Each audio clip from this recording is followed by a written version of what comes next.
João 13, de 1 a 5, diz assim: Ora, antes da festa da Páscoa, sabendo Jesus que já era chegada a sua hora de passar deste mundo para o Pai, como havia amado os seus que estavam no mundo, amou-os até o fim.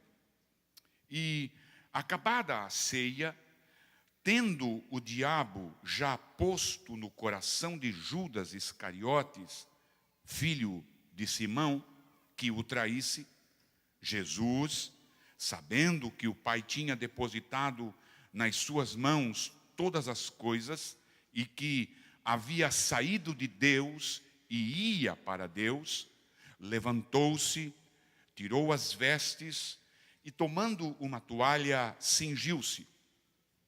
Depois, deitou água numa bacia e começou a lavar os pés dos discípulos e a enxugar-lhes com a toalha que estava cingido. Nós estamos aqui, irmãos, nessa parte de João, no que muitos crentes em cada época consideravam a porção mais preciosa do Evangelho de João. Mais preciosa. Alexander MacLaren, um grande comentarista, pastor, teólogo, enfim, ele diz assim que em nenhum outro lugar da Bíblia Sagrada, as luzes da dignidade humana e da ternura humana de nosso Senhor brilham tanto como nesse texto. Em nenhum outro lugar. A luz divina, não é? A dignidade humana e a ternura humana do nosso Senhor brilha com um brilho tão intenso. Em nenhum outro lugar, Jesus fala de uma forma tão simples, mas de uma profundidade tremenda.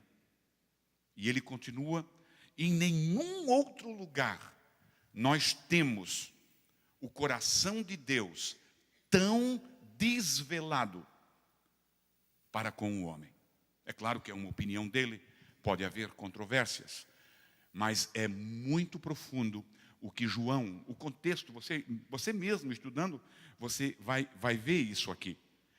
João 13 começa uma nova seção, uma divisão muito clara do Evangelho de João. Uma seção claramente distinta do que já foi até aqui escrita. No início do Evangelho, lá em João, lá quando o Senhor começa, enfim, a aparecer no público, não é mesmo? Duas coisas, irmãos, ficam bem distintas no Evangelho de João. Primeira coisa distinta foi de que a nação não o aceitou. E aqui tem uma questão, irmãos, que nós precisamos, o texto nos ensina e quer nos mostrar, uma primeira questão que eu extraí, que nós precisamos ser dele. Você foi comprado por um preço, você não é mais de você, você não está mais em charge de você. Nós precisamos, sabe, porque a Bíblia diz de que ele amou eles, amando os seus. Isso precisa estar claro, definido, resolvido. Eu sou de Deus. Isso precisa estar a princípio de tudo, antes de qualquer coisa. Porque quando nós temos isso resolvido, de quem que eu sou, irmãos, isso precisa estar a princípio de tudo, antes de qualquer coisa. Porque quando nós temos isso resolvido, de quem que eu sou, irmãos, isso vai abrir portas, é claro, mas vai fechar algumas também. Isso vai me dar uma você vai se tornar, a Bíblia diz, e é verdade, você vai se tornar livre. Sabe o que é livre? Liberto. Você vai ser liberto. Eu sou free, eu sou livre. Mas você vai ser servo. Isso precisa estar estabelecido.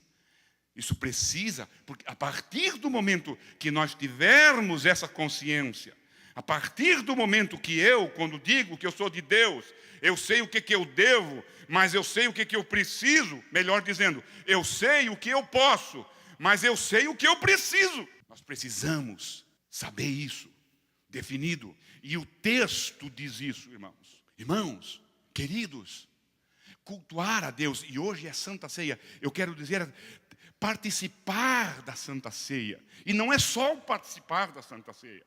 Irmãos, Santa Ceia não é pão e suco de uva, ou vinho, como alguém prefere.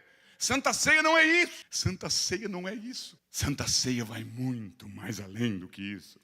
É o que isso representa, é o que isso mostra. Quando você participa da Santa Ceia, você está testificando, você está mostrando para o mundo espiritual, mostrando para o vizinho, na televisão, isso aí não importa. É no mundo espiritual, você está declarando de quem realmente você é, o que realmente você é. Eu sou propriedade de Deus. Aleluia, aleluia, aleluia. Santa Ceia, cultuar, irmãos, cultuar é coisa dos dele, não é qualquer um que cultua. Vir na igreja, tanto isso é verdade, de que dentre aqueles 12 que ele escolheu, tinha um que ele mesmo disse, um aqui é o diabo. Você já parou para pensar nisso, em ser de Deus? Tu já parou para pensar nisso? Você já, sabe, nessas questões todas de teologia, aquela coisa toda e tal, você já parou para pensar na palavra simples, eu sou filho de Deus, eu sou dele e ele é meu. Mesmo sabendo, olhe bem aqui, mesmo sabendo de que dali a algumas horas todos eles os abandonaria de uma forma vergonhosa. Mas Jesus os amou. Ser dele, irmãos, é ser alvo desse amor.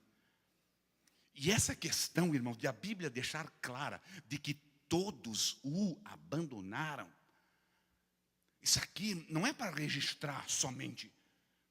Não é só para colocar mais palavras. Não. Isso é para a nossa advertência. Aquele Pedro que disse isso, tu és o Cristo, Filho do Deus vivo, e aquela coisa toda. Dali a algumas horas, ele estava esculachando, e não. E não foi só o Pedro. Aponta para o Pedro, porque o Pedro, enfim, fez uma pedrada ali. Mas a questão é que todos eles o abandonaram. Isso é tão certo que até para carregar a cruz, pegaram uma pessoa lá desconhecida. Ele entra na história porque carregou, foi um amigo de Jesus, não é mesmo?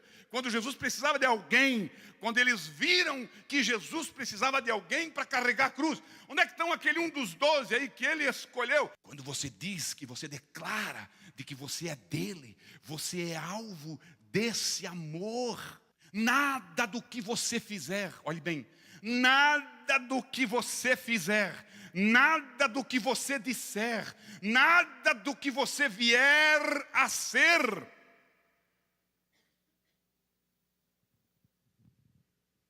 vai tirar de Deus esse amor por ti.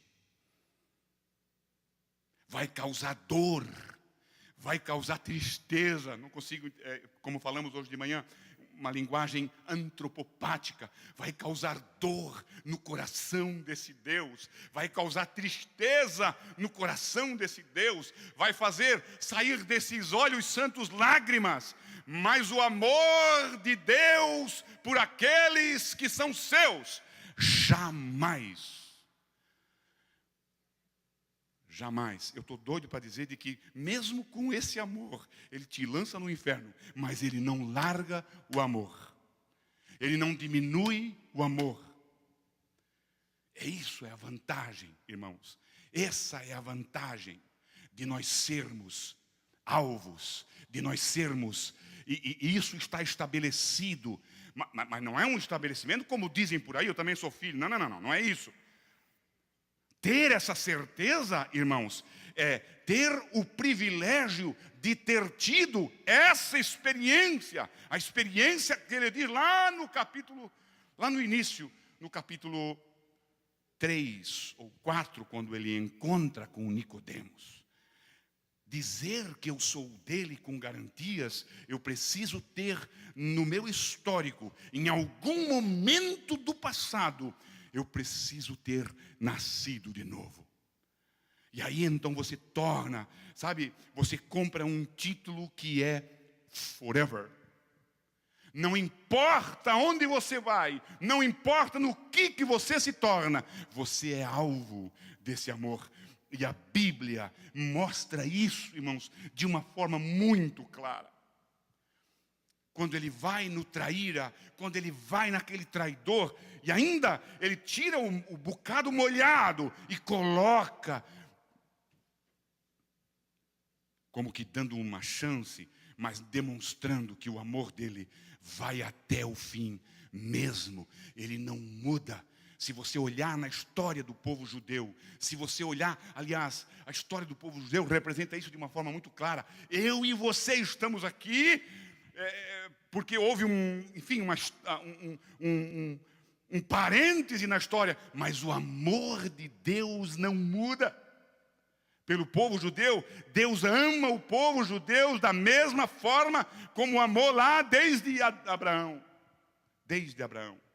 Esse abandono, irmãos, é para nossa advertência. Não pensa que eu fiz isso e agora o amor de Deus, pastor Linderson, não, agora Deus não me ama mais. Deus não é que nem eu, que você pisa na bola aqui e eu já estou dando...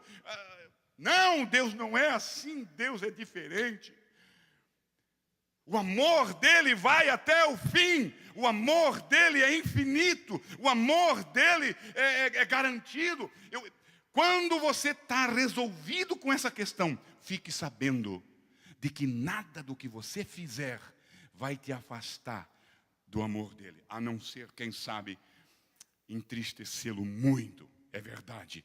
Mas o amor é como um amor de pai, sabe, irmãos? Amor de mãe, sabe aquele amor de mãe que bate, que surra, que bota de castigo e que, meu Deus do céu, quando os meus irmãos apanhavam e ela dizia, eu te surro porque eu te amo. Eu não entendia, hoje eu sei o que ela estava fazendo. Eu te surro, a mãe vai te surrar, mas uma frieza, um calculismo, uma coisa horrível.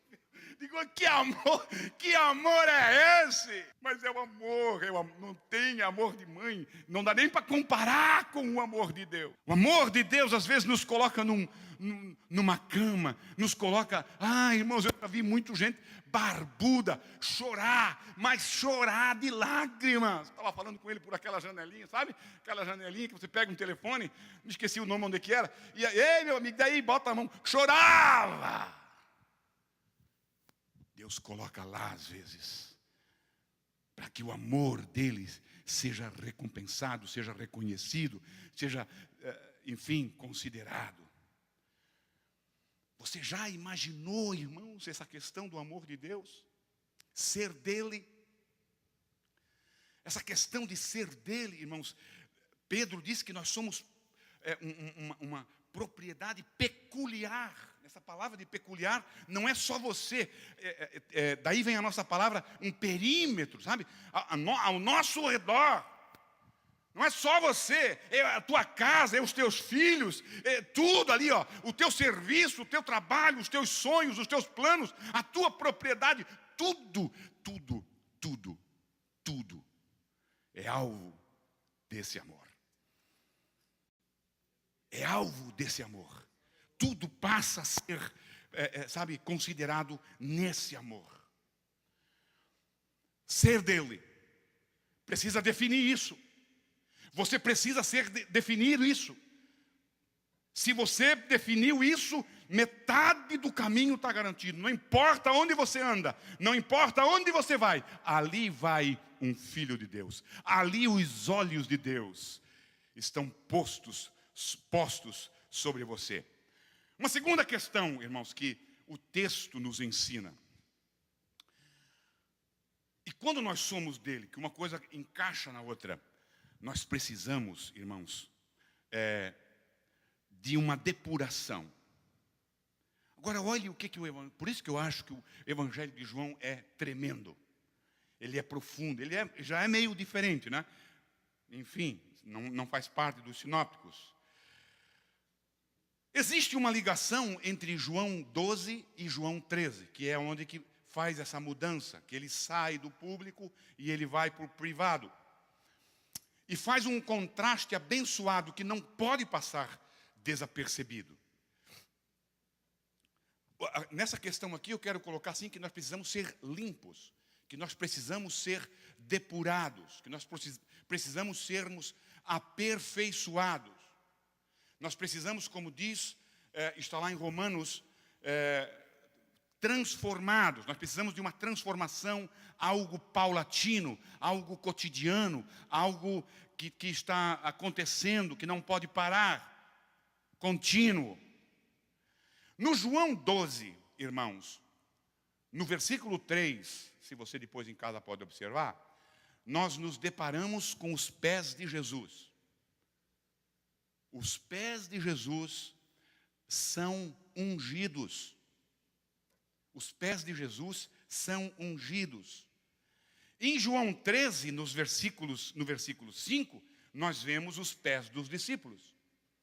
Então, os pés de Cristo foram ungidos. Os dos discípulos foram lavados com água.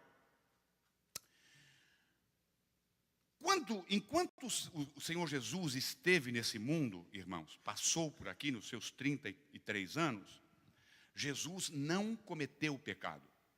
Se ele tivesse cometido pecado, ele não servia para morrer por nós. Ele não serviria para nós. Ele não serviria como o nosso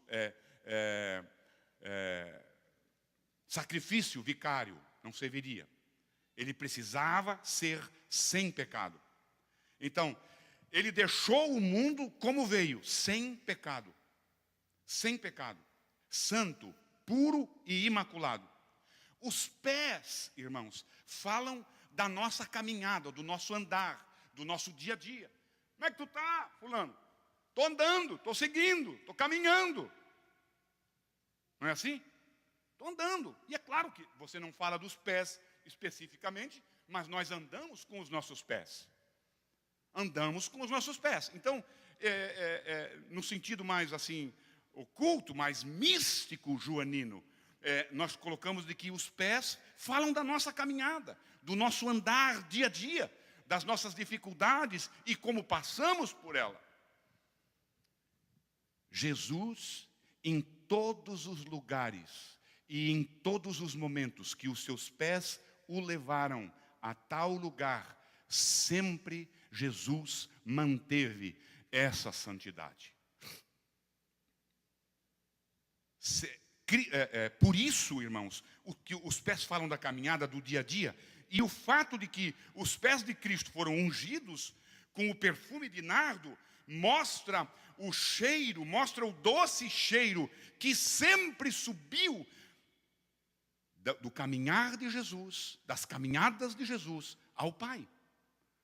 Para onde Jesus fosse, para onde os pés deles conduzissem, subia um cheiro agradável. Um perfume de nardo. Mostra isso. Que subia ao Pai no seu dia a dia. Aonde os seus pés foram. E em cada passo do seu caminho, Deus sempre foi glorificado. Glorificado. Não pensa você de que foi uma coincidência os pés de Jesus levarem Jesus à casa, debaixo daquela árvore, quando ela viu o Zaqueu, quando ele viu o Zaqueu. Não pense em Jesus que foi uma coincidência Jesus se encontrar com aquela mulher lá no poço. Não. É um caminhar ungido, é um caminhar santo, é um caminhar dirigido. O próprio livro de Atos diz de que Jesus desenvolveu. E quando nós falamos de desenvolver, está embutida a questão dos pés. Desenvolveu o seu ministério na unção do Espírito Santo de Deus. Mas em um nítido contraste a isso, A caminhada dos discípulos, não. A caminhada dos discípulos foi corrompida. A caminhada dos discípulos, não vamos muito longe, daqui a pouquinho, todos eles vão pisar mal e vão pisar bem mal. Todos eles vão macular os seus pés e de uma forma tremenda. Não é? Então, irmãos, foi corrompido e a sujeira do caminho deveria ser removida. E se você observar, tanto no Antigo Testamento quanto no Novo Testamento, a água, ela serve muito bem e é exemplificada muito bem como um elemento santificador, como um elemento purificador. A água é para a purificação prática. Pelo sangue de Jesus, observe bem isso. Pelo sangue de Jesus, nós temos a purificação judicial da nossa culpa. De todo o pecado. E é uma porção que nós não podemos alienar, que nós não podemos colocar em dúvida. O sangue de Jesus remove toda a culpa dos meus pecados e do meu pecado. João, lá na sua epístola, vai falar isso de uma forma muito clara. E a água é a purificação moral, a purificação prática, a purificação cotidiana do coração, que contamina e dificulta a minha comunhão com Deus.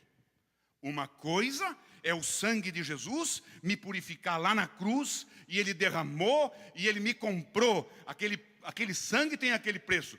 Agora eu preciso da água, como discípulo do Senhor. Eu preciso da água para purificar os meus pés, que durante a caminhada, e isso é muito óbvio, muito claro, depois de você ter depois que abriu essa questão, caminhando com aquelas sandálias, naquela terra empoeirada, enlameado, enfim, não tinha condições, eu tinha que lavar os meus pés. Jesus traz esse exemplo e leva para o lado espiritual. No nosso dia a dia, nós sujamos os nossos pés, nós maculamos a nossa caminhada, e levando para o espiritual, nós maculamos a nossa comunhão com Deus, nós machucamos esse amor que Ele tem para conosco, nós entristecemos o coração de Deus, e nós precisamos da água.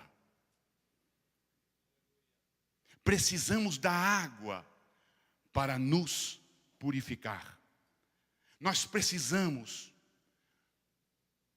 irmãos, para participar da ceia, para participar do culto, nós temos que ver. Existe uma coisa que é tremenda, irmãos, na palavra de Deus. Você quer saber como é que você está, você quer saber como é que está a sua vida, você quer saber como é que está a tua pureza, você quer saber como é que está a tua situação diante de Deus. Não vai por horóscopo, não vai por horóscopo. Horóscopo não funciona, nem para crente, nem para não crente. Vai para a palavra de Deus. É na palavra de Deus, irmãos, que você vai encontrar quem você é, da onde que você veio, o que você tem que fazer, para onde você está indo, como você está indo.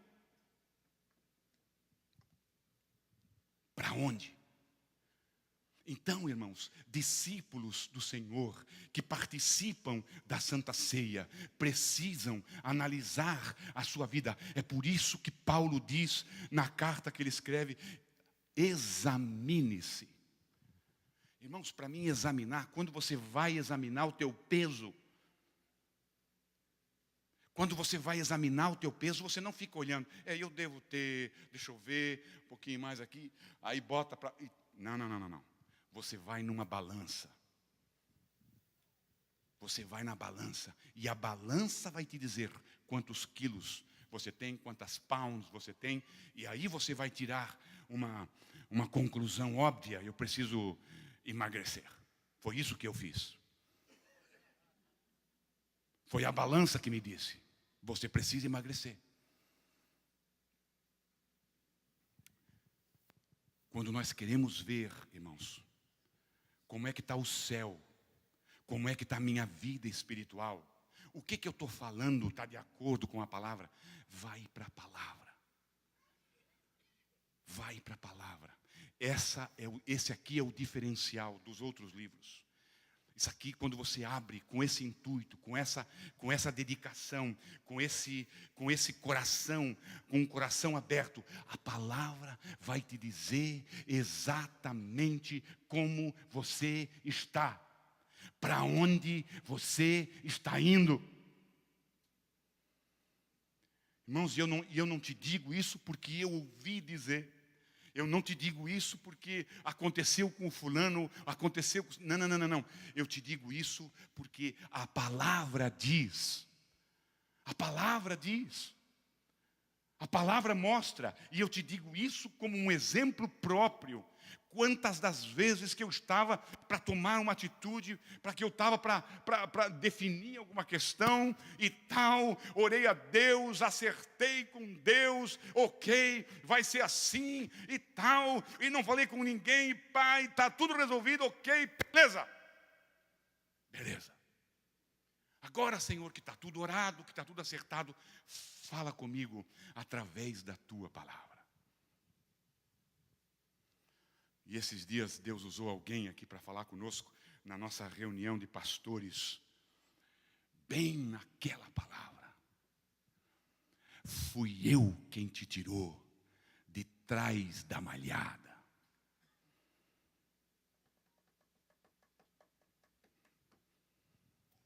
Só isso, irmãos. Diz para o meu servo Davi, fui eu quem te tirou de trás da malhada. E aí, irmãos, eu fiquei o dia inteirinho na Whole Food, cortando frutas, cortando abacaxi, cortando melancia, cortando tudo que você imagina de frutas. E o Senhor falando no meu ouvido. Quando Ele diz, fui eu quem te tirou de trás da malhada, a tua vida está na minha mão. Eu te digo quando tu fazes, o que tu fazes, como tu fazes. Fui eu que te tirou de trás da malhada, quer dizer, tu não é mais teu, eu te separei. O teu ministério, isso e aquilo, a tua família, os teus filhos, está tudo na minha mão. Quando eu te tiro de lá e eu te coloco aqui, você só sai daqui quando eu te disser, sai. Experiências, irmãos, de que Deus fala através da Bíblia. Experiências que Deus, quando você vai para a palavra de Deus, tentando se purificar, não é encontrar álibis, não é encontrar subterfúgios, não, como fazem alguns. Fala comigo, porque eu sei que tu falas através da palavra. Algo que marcou a minha vida, irmãos, quando Deus fala através da palavra. Eu estava um dia estudando a palavra de Deus e me deparei, fiquei num dilema, Senhor, como é que é isso, como é que é isso? Fala comigo, falando sobre santificação.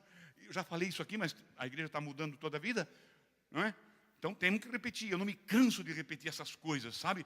Porque marca a vida, e eu quero que você seja marcado. Mas como santificação, Senhor, e tal, aquela coisa toda. O Espírito Santo de Deus veio, Silvio, por trás no meu quarto e me abraçou e cantou nos meus ouvidos. Irmãos, você acha que você canta bem? Você vai ver no céu o que é cantar bem.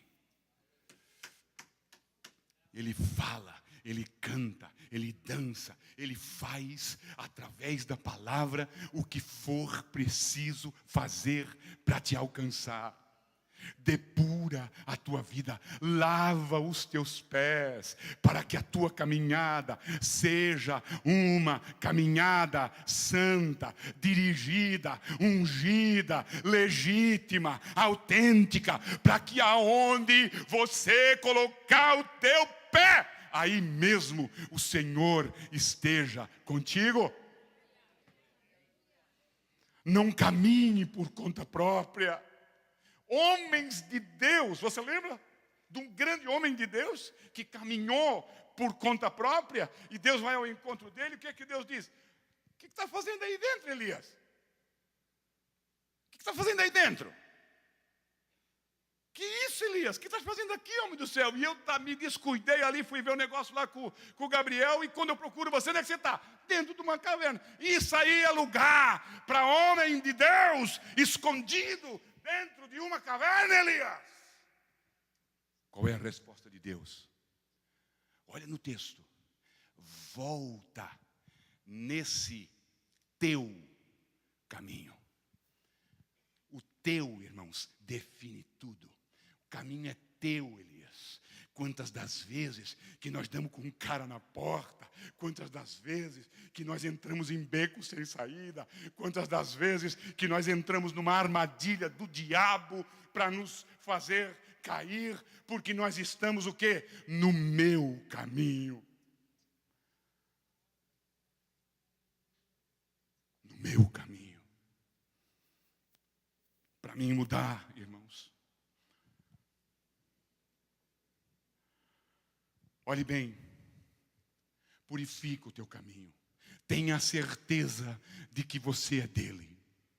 Tenha certeza de que dentre esses, e amou os seus, e o amou até o fim. Tenha certeza de que nesses seus, você esteja incluído. Tenha certeza de que o teu caminhar está sendo depurado, está sendo purificado, está sendo pesado, está sendo medido pela palavra de Deus.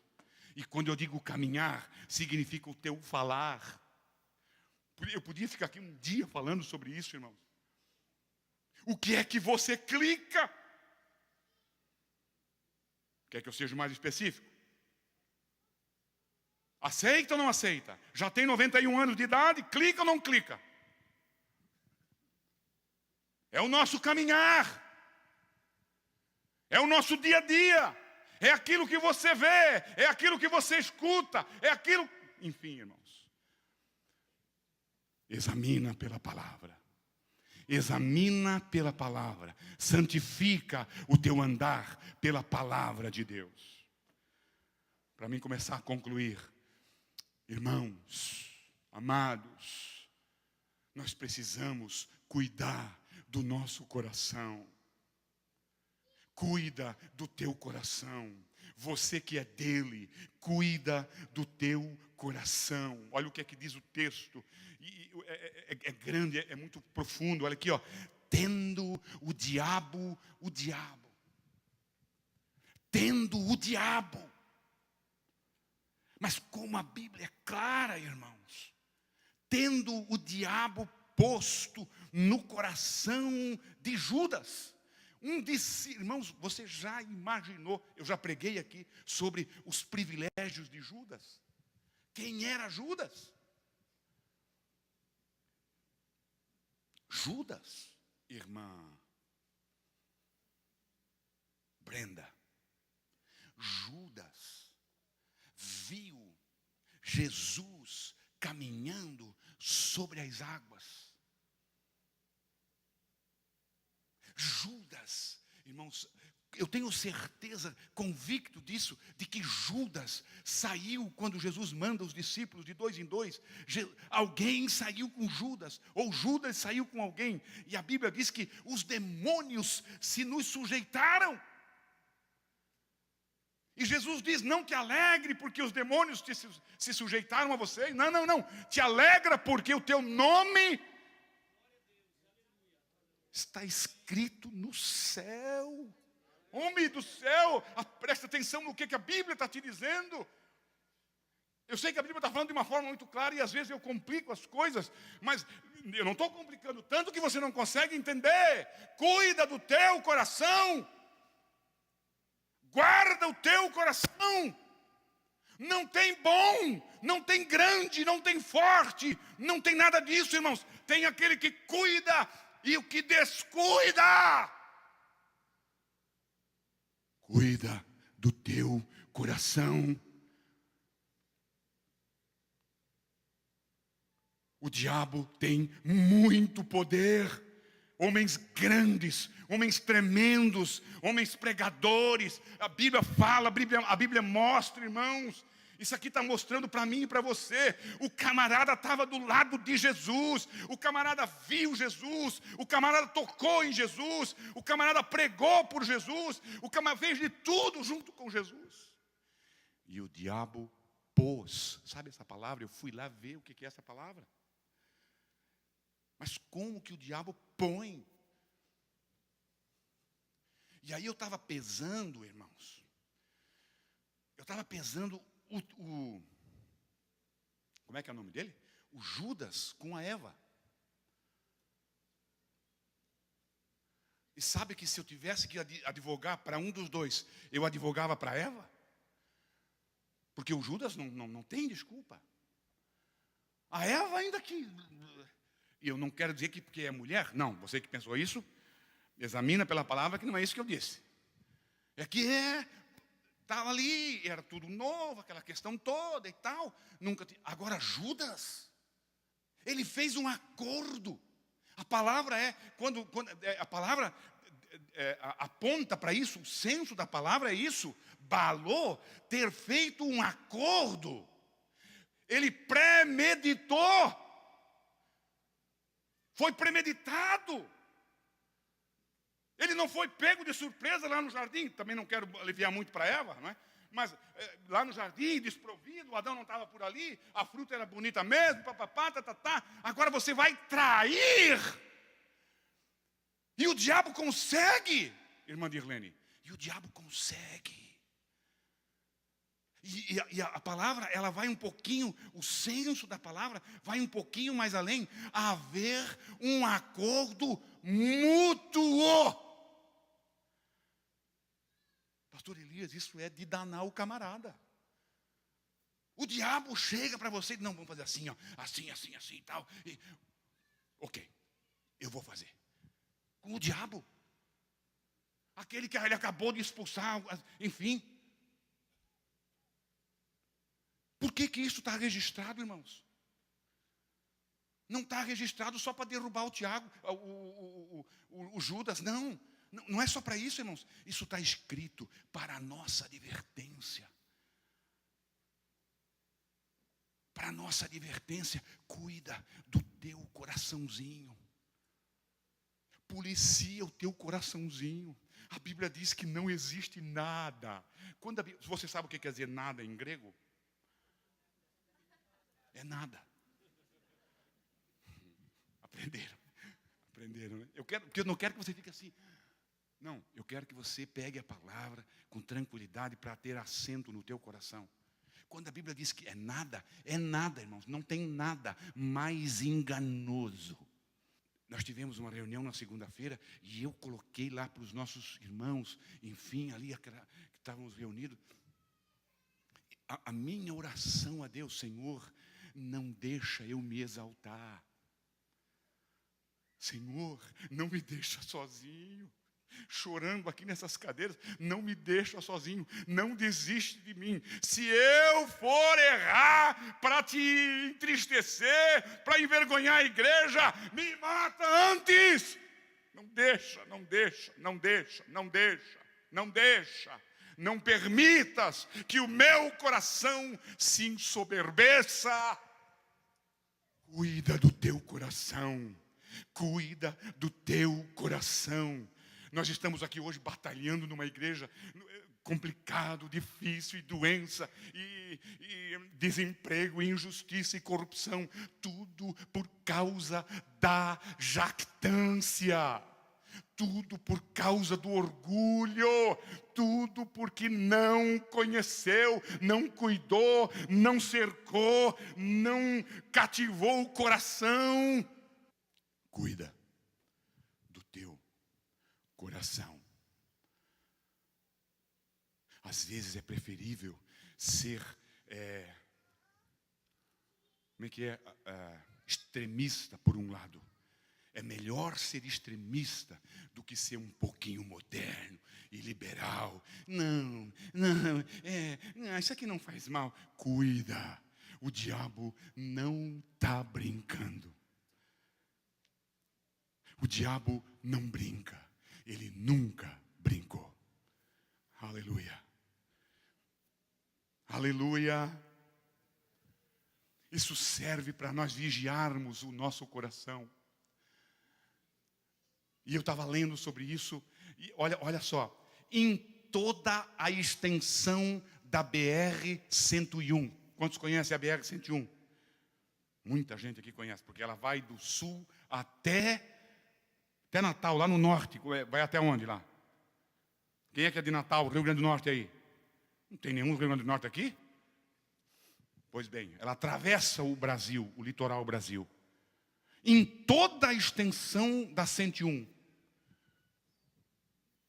se juntar todos os avisos de perigo, perigo, perigo, não dá o que a Bíblia fala de perigo para o teu coração. A advertência é maior. Cuida do teu coração. Olha pelo teu coração. Zela pelo teu coração. Olhe bem aqui uma questão. Olhe bem aqui, preste bem atenção. Fala ao teu coração. Não fala no teu coração. Orienta o teu coração. Falar ao meu coração é orientar o meu coração. Falar no meu coração. Disse o nécio, no seu coração. O nécio está sendo dominado pelo coração. Você entende isso aqui, irmãos? Domine o teu coração. Você está em charge do teu coração. Por que estás abatida dentro em mim, ó minha alma? Para quem que Davi estava falando? Onde é que estava Davi para falar na alma dele? Alma ou coração no Antigo Testamento? Não existe essa separação. É com Paulo que nós vamos aprender isso. Por que estás abatida? Confia em Deus. E mais um pouquinho e Ele vai dar jeito. Domina o teu coração. Convence o teu coração. Vigia o teu coração. Administra o teu coração. Fica de pé comigo, em nome de Jesus. Quem é que vai ministrar a Santa Ceia? Pastor Daniel, pode chegar aqui à frente.